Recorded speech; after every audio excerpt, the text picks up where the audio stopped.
What if I told you that right now, at this very moment, someone you've lost is trying very hard to reach you? Not like in a scary movie or ghost story, but through small signs so real, so clear that once you learn to see them, you'll never think about death the same way again. But here's what will surprise you most.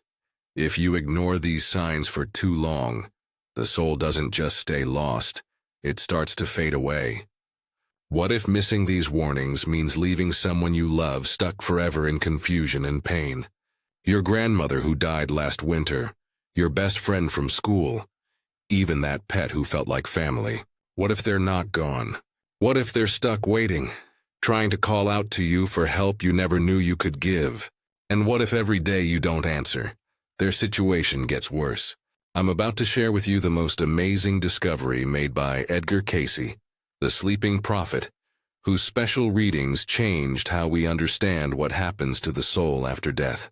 This isn't just spiritual knowledge, it's a rescue mission.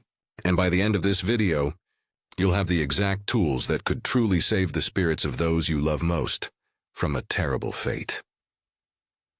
Establishing the mystery. Before we dive deep into this life-changing discovery, I need you to think about something. Have you ever felt someone nearby in your home that you couldn't explain? Maybe you've smelled a familiar smell in the air that reminded you of someone who's passed away. Or perhaps you've had dreams so clear, so real, that you woke up wondering if it was actually a visit. Most people ignore these experiences. They tell themselves it's just sadness playing tricks on the mind. But what if it's not? Edgar Cayce, through thousands of recorded special readings over more than 40 years, showed something that challenges everything we think we know about death. He showed us that the journey of the soul doesn't end when the body dies. For some, it's just the beginning of a struggle we can barely imagine.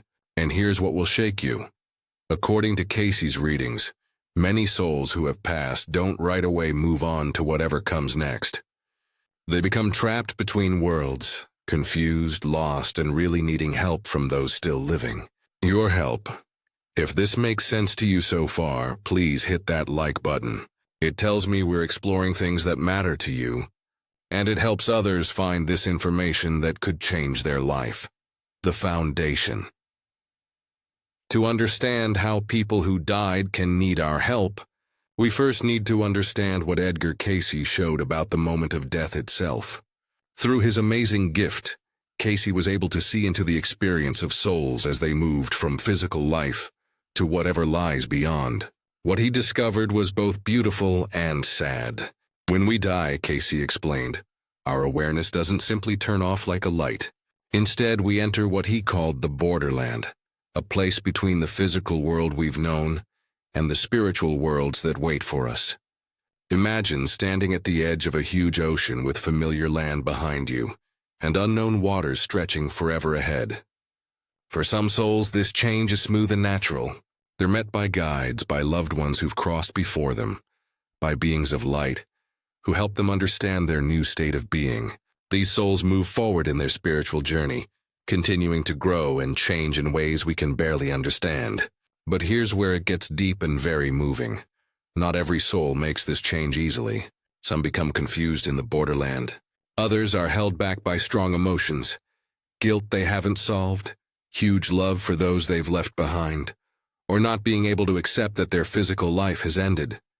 Cayce's readings showed that these souls can stay trapped in this in-between state for years, decades, even hundreds of years. Think about someone you've lost.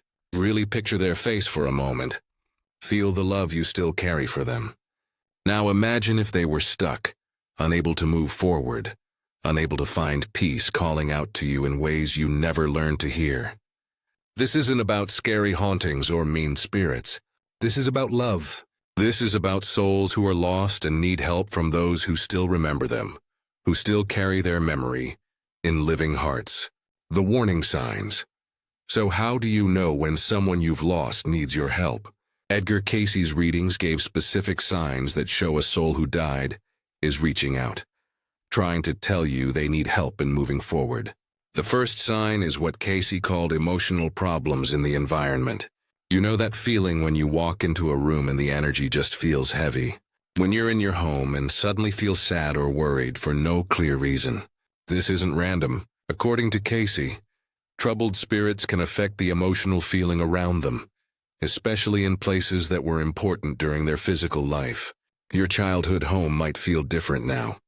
The chair where your father used to read might give off a sense of wanting something. The kitchen where your mother cooked with such love might carry a feeling of sadness underneath. These aren't just memories playing tricks on you. They could be actual emotional marks left by souls who haven't found their way to the light. The second sign is repeated dreams or visits.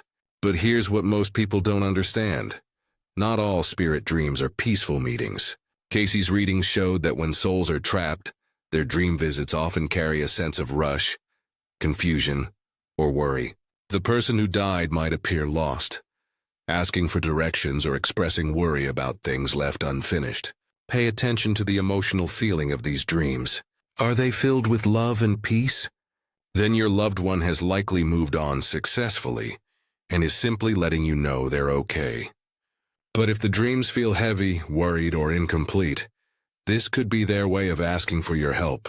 The third sign is what Cayce called environmental oddities. We're talking about unexplained cold spots, electronics that stop working in certain areas, lights that flicker without electrical reason, or objects that seem to move on their own. These aren't scary ghost activities from horror movies.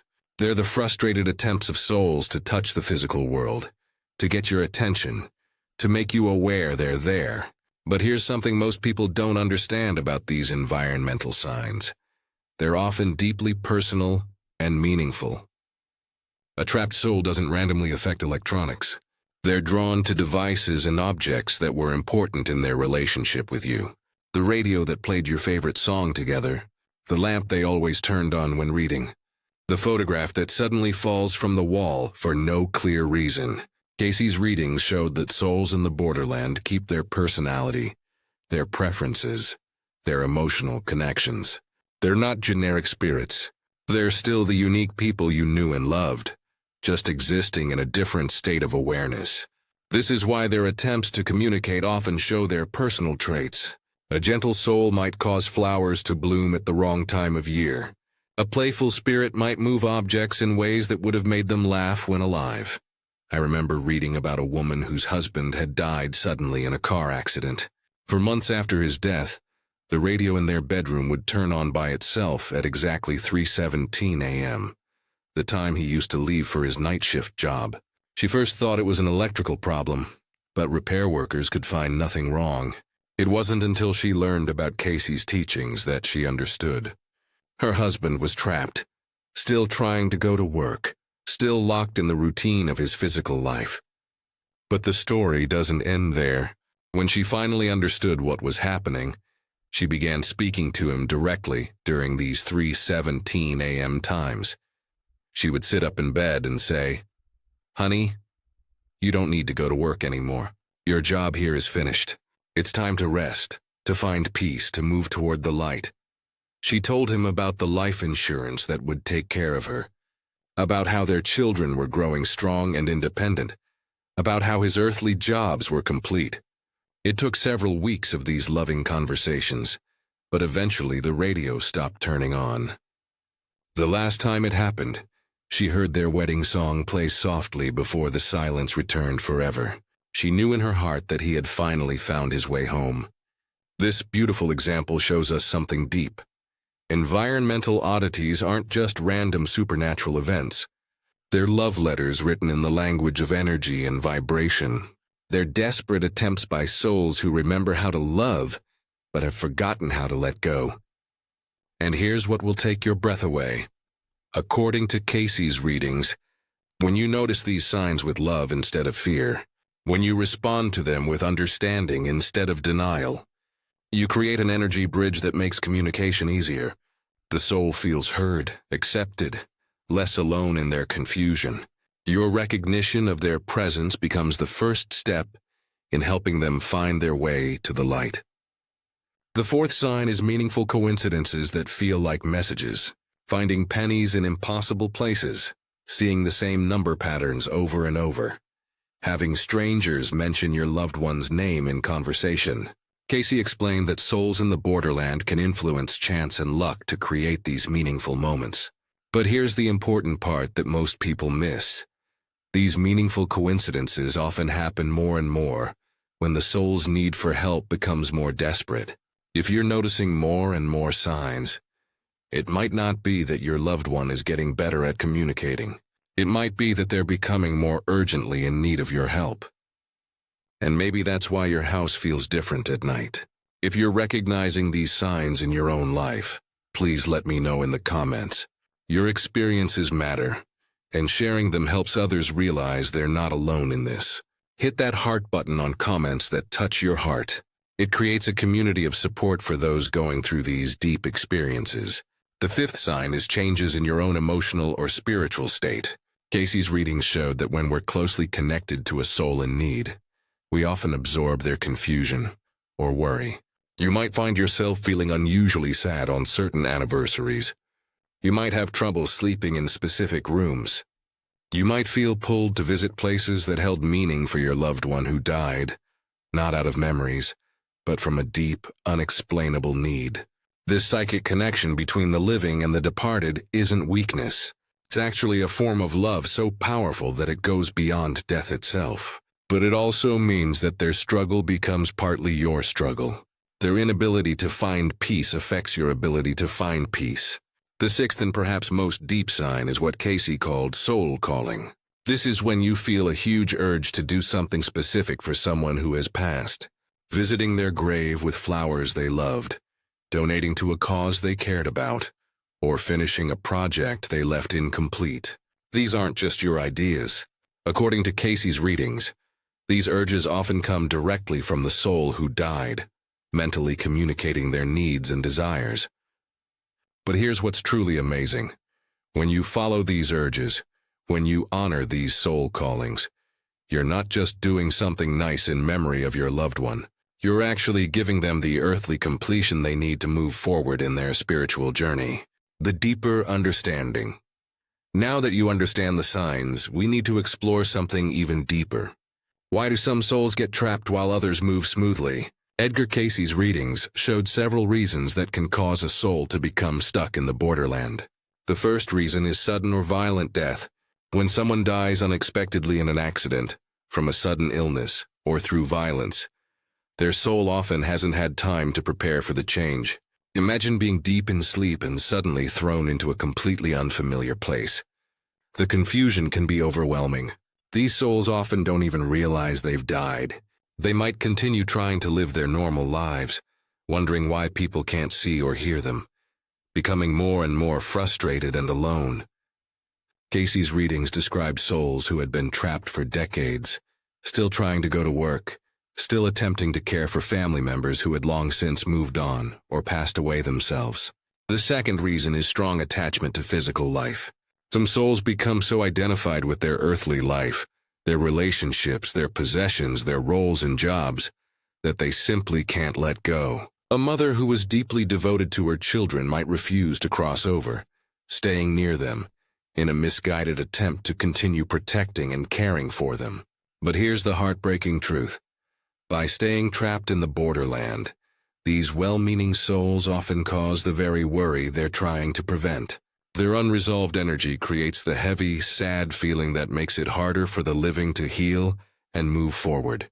The third reason is unfinished business or guilt they haven't solved. Cayce's readings showed that souls carrying strong regret, shame, or feelings of things not being complete can become stuck to the physical world by these powerful emotions. A father who never said, "I love you" enough. A friend who kept a secret resentment. Someone who died with words left unspoken. Apologies never given, or dreams never followed.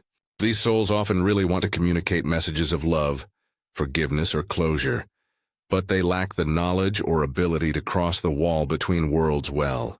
Sometimes the only thing keeping them here is your silence. The fourth reason is fear of judgment or punishment.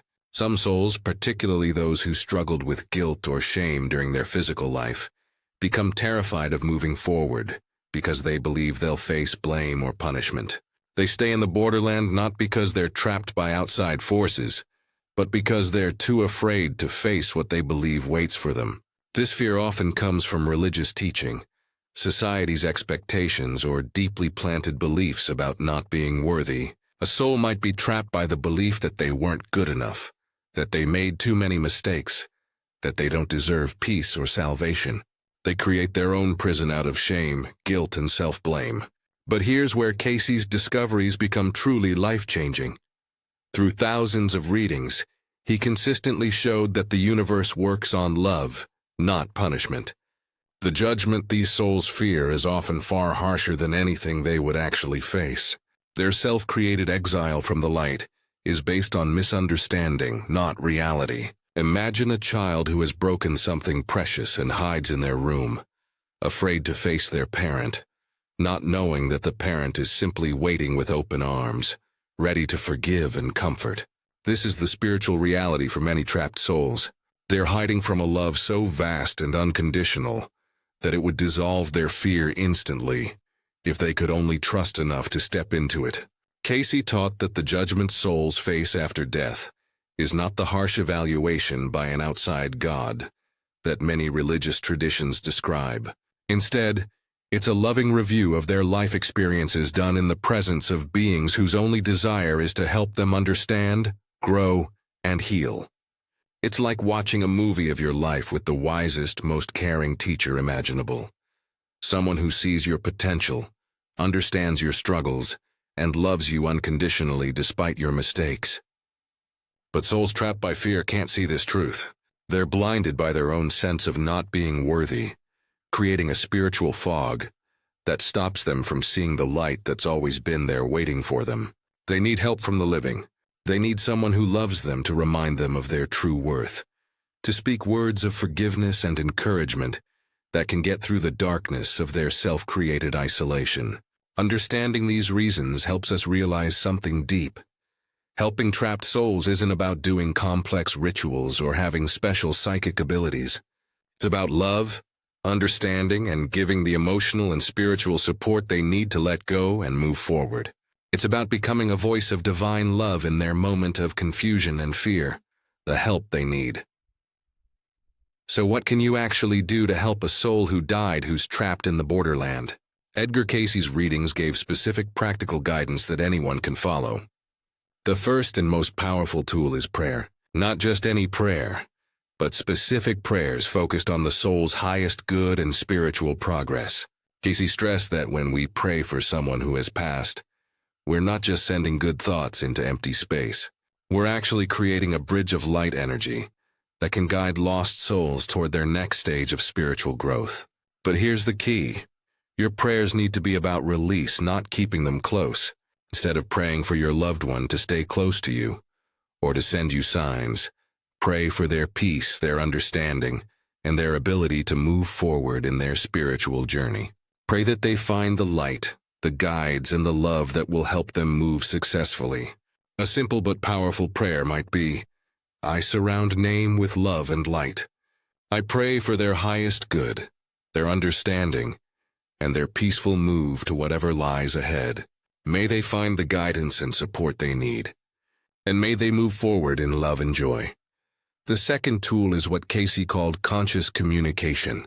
This means setting aside time to speak directly to your loved one who died, either out loud or in your mind, with the specific goal of helping them understand their situation and encouraging them to move forward. You might say something like, I love you and I miss you, but I want what's best for your soul. It's okay to let go. It's okay to move toward the light. I'll be all right and we'll see each other again when it's my time. But right now, you need to go where you're supposed to go. Trust in the love that surrounds you. This kind of conscious communication does something amazing. It gives permission. Many trapped souls are held back by their concern for the living. By clearly telling them it's okay to move on, you're removing one of the major blocks to their spiritual progress.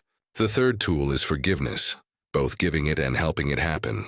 If your relationship with the person who died had any unresolved conflicts, resentments, or hurt feelings, these emotional ties can actually anchor their soul to the physical world. Cayce's readings showed that the living person's inability to forgive can be just as binding as the soul's own guilt or regret. Take time to consciously forgive your loved one for any pain they caused you.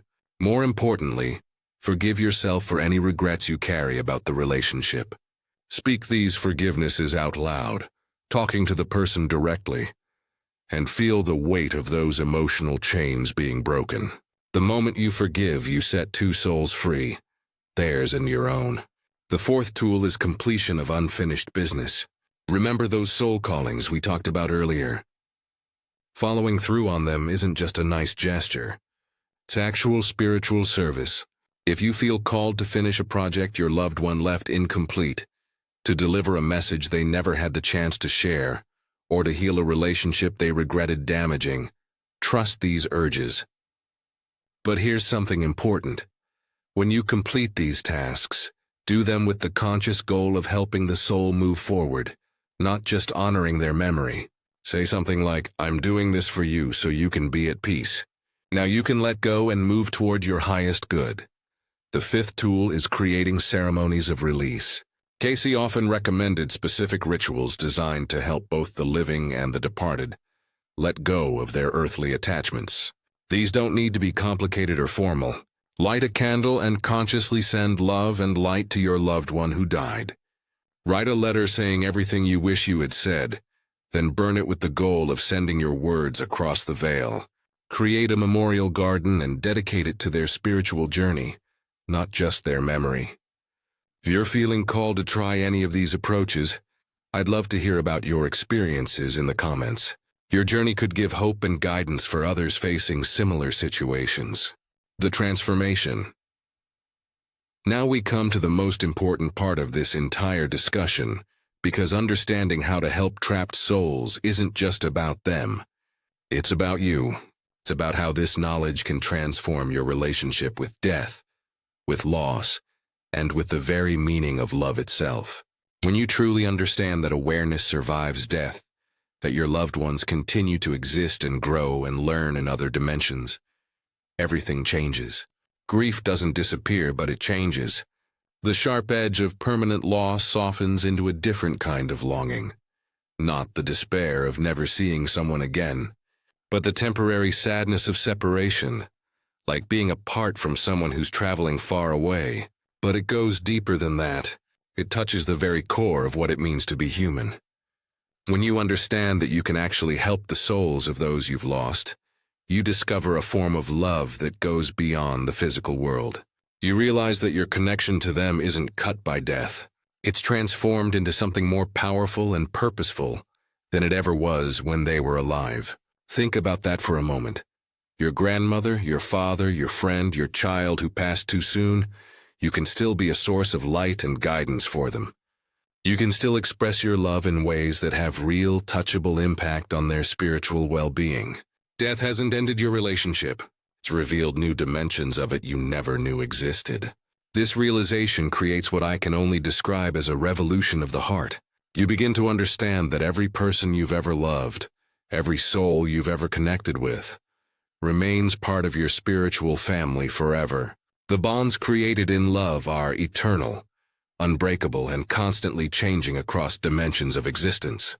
Suddenly, you're not just a person living a temporary physical life. You're a member of a vast spiritual community that spans multiple worlds of existence. Your prayers, your love, your forgiveness become bridges between worlds, lifelines for souls in need, contributions to the cosmic web of awareness that connects all beings across all dimensions. This understanding also changes how you live your own life. When you know that awareness continues, that the love you give and receive becomes part of an eternal tapestry of connection, every interaction takes on deeper meaning. Every act of kindness, every word of forgiveness, every moment of genuine love contributes to a web of spiritual energy that extends far beyond your physical existence. You start seeing your daily life as spiritual service. Comforting a grieving friend becomes an act of cosmic healing. Forgiving someone who hurt you creates ripples of freedom that extend into dimensions you can't see. Expressing love becomes a form of prayer that nourishes souls across multiple levels of existence. Edgar Cayce's readings showed that when we help trapped souls move forward, we don't just serve them. We serve the entire universe. Every soul that finds its way to the light, adds to the collective spiritual growth of all awareness. Your prayers, your forgiveness, your acts of loving release create ripples that extend through dimensions you can't even imagine. But perhaps most importantly, this knowledge transforms your relationship with your own death. When you understand that death is not an ending but a change, that the love you've shared creates eternal bonds, that the work of awareness continues beyond the physical world, the fear of death begins to dissolve.